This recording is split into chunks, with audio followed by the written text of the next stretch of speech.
and listen to my story about a man named Jed. A poor mountaineer barely kept his family fed.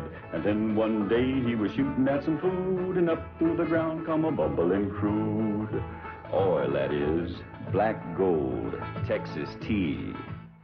Well, the first thing you know, old Jed's a millionaire. The kinfolk said, Jed, move away from there. Said, California is the place you ought to be. So they loaded up the truck and they moved to Beverly Hills, that is, swimming pools, movie stars.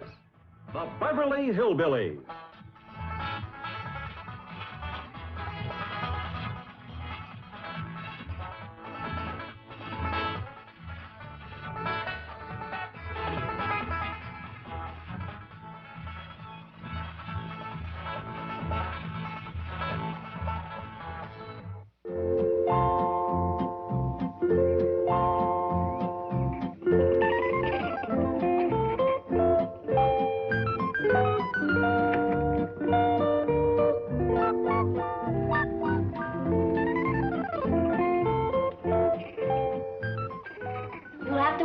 For the rest of your breakfast, Mickey. Movie stars come first. Tell Granny more juice for Aunt Opal, and Uncle Jake would like another pot of coffee. Right. Now, don't forget, tomorrow it's my turn to serve him breakfast in bed. Well, all right, Jethro. Hurry now. Goodness knows, Jed, I ain't one to complain. But when able-bodied folks have to have their victuals toted up to bed to them, I think it's downright sinful and lazy. Especially when they bear the proud name of Clampett. Well, I reckon movie picture actors like Cousin Jake is used to living a different kind of life from us, Granny. Besides, the young'uns don't seem to mind fetching and toting for him. Hey, Granny, that Opal wants some more juice. Oh, and I'll need this pot of coffee from my uncle, the movie star. Jethro, you... My dingies, Jed. You'd think we were the poor relations instead of them two upstairs? Now, Granny, I don't hardly think it's fitting for you to be calling a big movie star like Cousin Jake poor relation. I ain't never seen him in a movie picture. Have you? Well, Granny, you and me don't go to a whole heap of pictures neither. Well, I've seen enough to know who stars and who ain't. That's more than he does. What do you mean? Well, I got to asking him questions last night. He don't even know Hoot Gibson. Go on. Everybody knows who Gibson. He don't. He don't know Dustin Farner, Ken Maynard. He don't even know Jack Hoxie.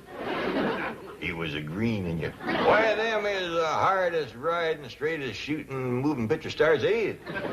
Of course. But do you know who your cousin Jake wants to put in a movie picture? Who? Some fella by the name of Marlon Brando. I kind of admire that in Cousin Jake. Ain't everybody take a chance on a new fella nobody ever heard of. Good for you, Cousin Jake. How long do you think you're going to get away with this movie star masquerade? It won't be a masquerade once I make a picture with Marlon Brando. I'll be a star. You've never made a picture with anybody. What makes you think you can get Brando? With this mansion and Cousin Jed's money, I can do anything. Hon, it's Hollywood psychology. When you look like you don't need a job, everybody wants you.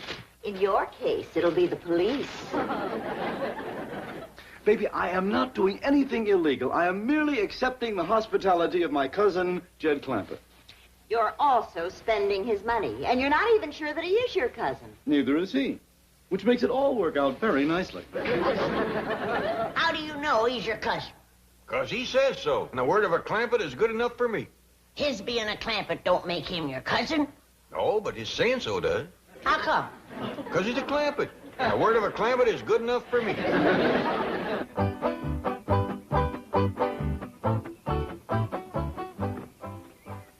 Now, Jethro, before I speak to Cousin Jake, you sure it is what you want to do for a living? Yes, sir, Uncle Jed. I done decided I want to be a movie star. You give up the notion of being a pig farmer? Oh, yes, sir, Uncle Jed. I give that up to be a brain surgeon. What steered you off of being a brain surgeon? Well, I ain't give that up altogether now. If I don't like movie starring, I'll go back to brain surgeoning. Good thinking, boy. Never put all your eggs in one basket.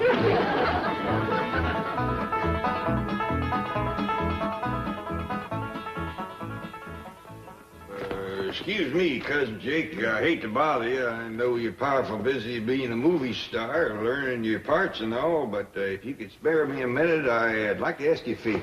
Quite all right, Cousin Jed.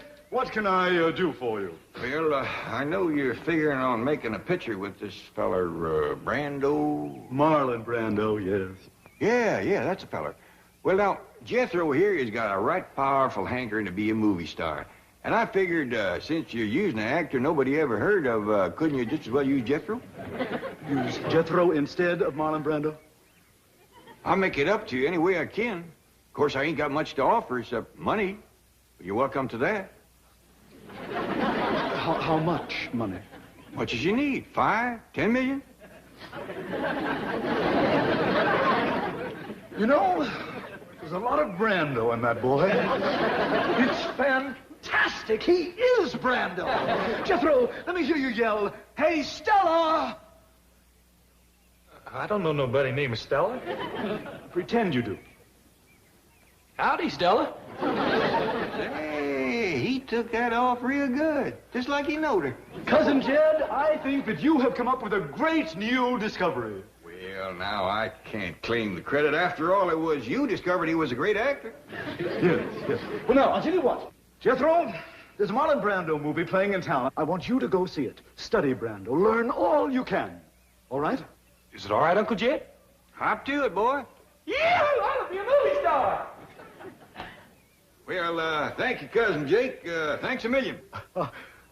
Just a minute. I thought you said 5 or 10. Oh, you mean I... Think nothing of it. My pleasure.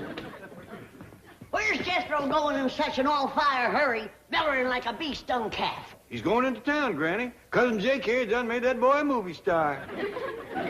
Well, then, Cousin Jake here can just do that boy's chores. Granny, movie stars don't do chores like common, ordinary people. They do a lot of special stuff like getting shot off of horses and whooping a whole saloon full of bad men. Ain't that right, Jake? Quite right. Well, now, if you'll excuse me... You see, Granny, that's the kind of stuff he does. I still say he ain't no Hoot Gibson.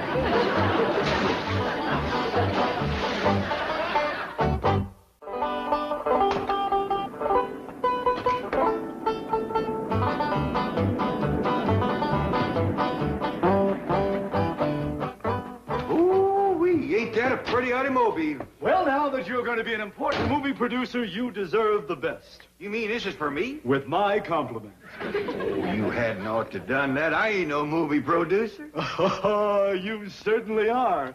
You're financing my picture, and that makes us partners. You own 20... I am cutting you in for 10% of the profits. Oh, that sure is nice of you. Jake, I've been looking all up. Whose car? His. Your husband just bought it for me. With what? With the profits from our picture. Yes, ma'am. He's going to star my nephew, Jethro Bodine. Who? Well, among others, dear, among others. I'm also trying to get Rock Hudson, Doris Day, Cary Grant, Liz Taylor. That's a dandy idea. Give a lot of new folks a chance. Oh, Granny says Jethro's gonna be a movie star. Well, I want to be a movie star, too. Well, right here's a fella can do it. Was him discovered Jethro. How about it, Uncle Jake? Can I be a movie star like Jethro? Like Jethro? Yes. It's entirely possible, my dear. With that figure... I figure that with right clothes and makeup, you could be sensational. Opal, take Cousin Jed's daughter into town in Cousin Jed's, new car and, get her glamorized. At Cousin Jed's expense? Darling, he's producing the picture. Now run along, girls. Spend all the money you need, ma'am. Turn her into a first-class movie star, a regular Lillian Gish. Pop. Thank you, Uncle Jake. Glad to do it.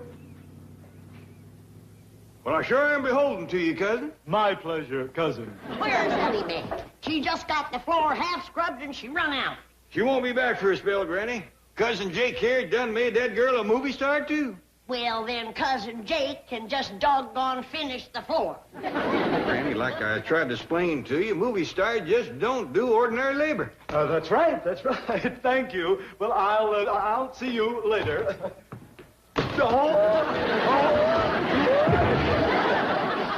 He's getting better every time, Granny. I still say he ain't no Hoot Gibson.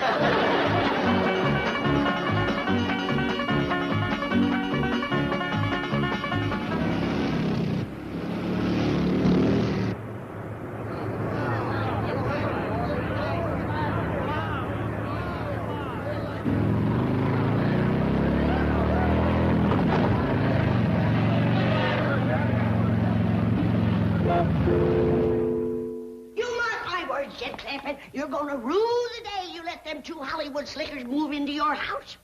Granny, I don't hardly think you ought to call Cousin Jake and his woman Hollywood slickers. Well, you tell me. What kind of folks lay in bed till after sunup and stays up till 9 or 10 at night? I got some more wood to cut. And goes around turning young'uns' head, telling them they're gonna be movie stars. And then they run off from home and leave their chores. Folks, get ready for the treat of a lifetime. I would like to present Hollywood's newest and most glamorous star, that queen of the silver screen, that dazzling beauty, Miss Venus Adore.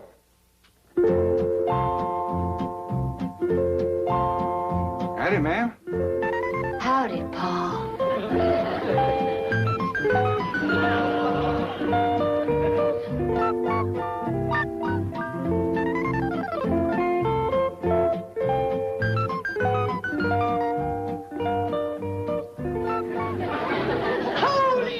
Toad gizzards, it's Ellie Mae.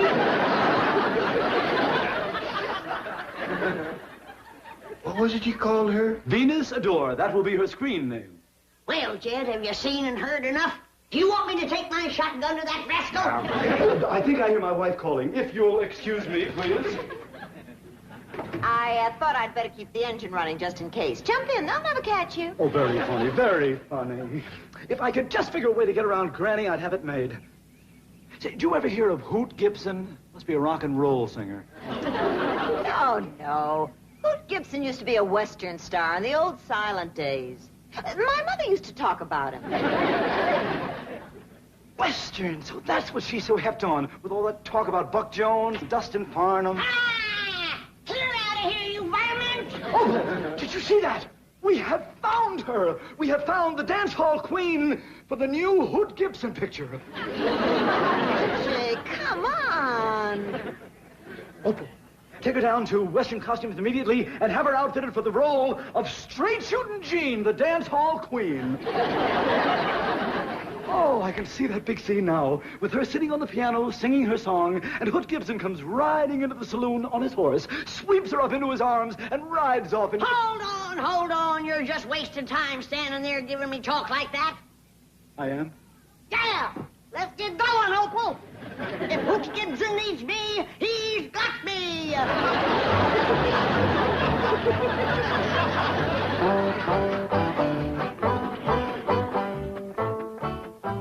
Don't you like me as a movie star, Irene, Paul? Well, yeah, Ellie, of course I do. You're something to see. I bet you're going to be a bigger movie star than Pearl White. Of course, you're going to look a lot better when you get your hair fixed. Oh, it is fixed. Hey, you don't say. Cousin Jed! I think you better come out here. Some crazy kid is racing up down your driveway on a motorcycle. Look out! That there was Jethro. Oh, boy. Jethro, listen, you can't ride those things in the house.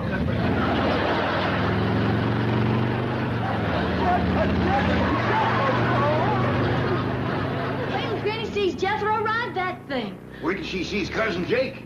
Even Hoot Gibson don't do trick riding no better than that.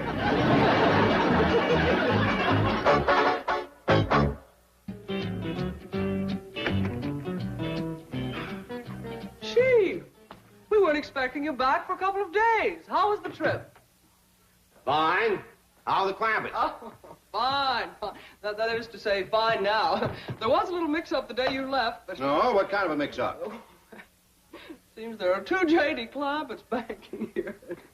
Jake Clampett's an out-of-work actor who is habitually overdrawn. His statement was sent to Jed Clampett by mistake. Oh, no. Oh, Jake, it's all been rectified now. The two are now friends. In fact, Jake and his wife are visiting at the Clampett mansion. Hello? Who's this? This is J.D. Clampett. Who's this? This is Milburn Drysdale, president of the Commerce Bank. Are you the actor? Yes, but I already have the financing for my new picture. My cousin, Jed Clampett, is putting up the whole $10 million. Try me next time. All right, Granny, let's try it again. He rode into the dance hall, scooped up his straight shooting jeans. Then he rode out from them swinging doors with his pretty dance hall queen. He was her man.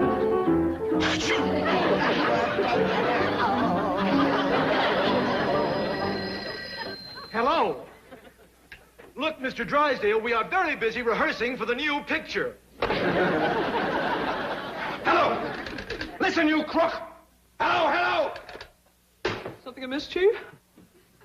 Chief, my woman's intuition tells me all is not well. You are fired! I was right. As soon as you drive me up to the Clampetts. A reprieve. Duke, I'm right perplexed.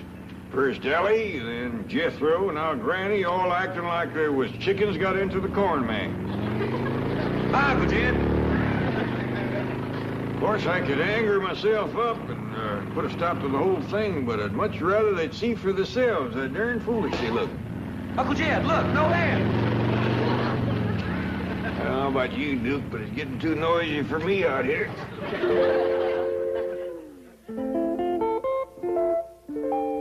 Now, I'm going to show you the Stanislavski method of acting. Make your mind a complete blank, and we'll start from there. Excellent. Now, become a tree. Tree? Yes, think tree.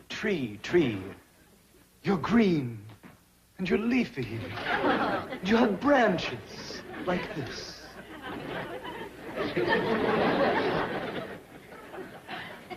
Howdy, Pa. Howdy, do. Come on, Duke. I don't hardly know her myself.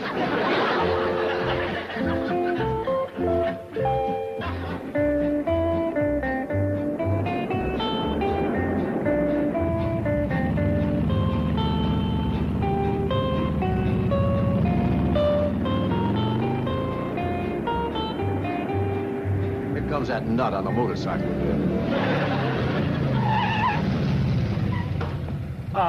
Hey, Stella, what do you say, baby? You want to drag me in that heat? See here, you young hoodlum. Jethro, get off that thing. I got split. I see you, Stella. That was Jethro? I'm afraid it was. Mr. Clampett, I want to talk to you. Let's go inside. Things is worse in there than they is out here. Well, why don't you both get in? You can talk while I drive. That's a dandy idea. Come on, Duke.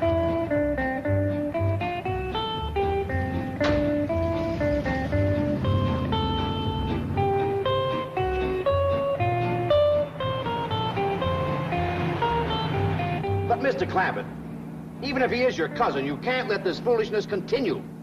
I'd be right pleasured if my family would just go back to acting like my family again. They probably don't realize how ridiculous they appear to others. I tried hinting at it, but it just don't seem to take a hold. Now, the lure of show business has turned many ahead. Chief, if I solve this problem, may I have my job back? With a raise. Hang on, everyone. Here we go. All right, let's have it quiet. Hey, Stella! What is the scoop? Where's Pa? Mr. Drysdale will explain everything. Ready, Chief? Well, ladies and gentlemen, thanks to Mr. Jake Clampett here, his cousin Jed has decided to get into show business like the rest of you. And so, without further ado, allow me to present the newest sensation of the entertainment world, Jed Clampett!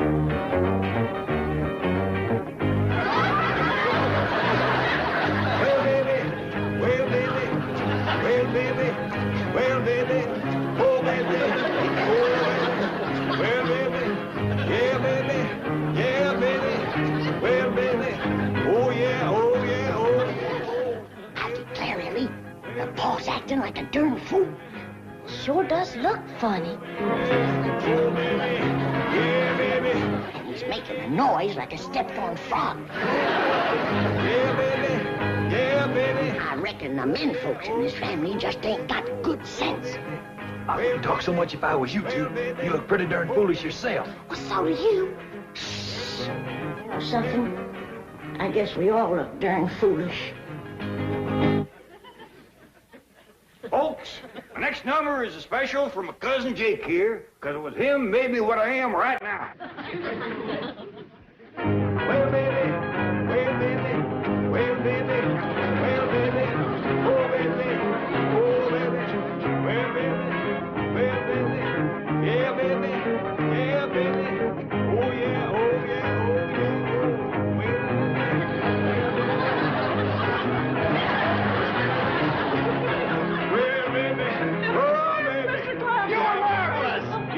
Mr. Clampett! oh, baby. Mr. Clampett, you can stop now. Yeah, baby. Oh, no. Now he's hooked on show business. Oh, baby. Yeah, baby. Mr. Clampett! Oh, baby. Oh, baby. Kinda had you scared there for a minute, didn't I?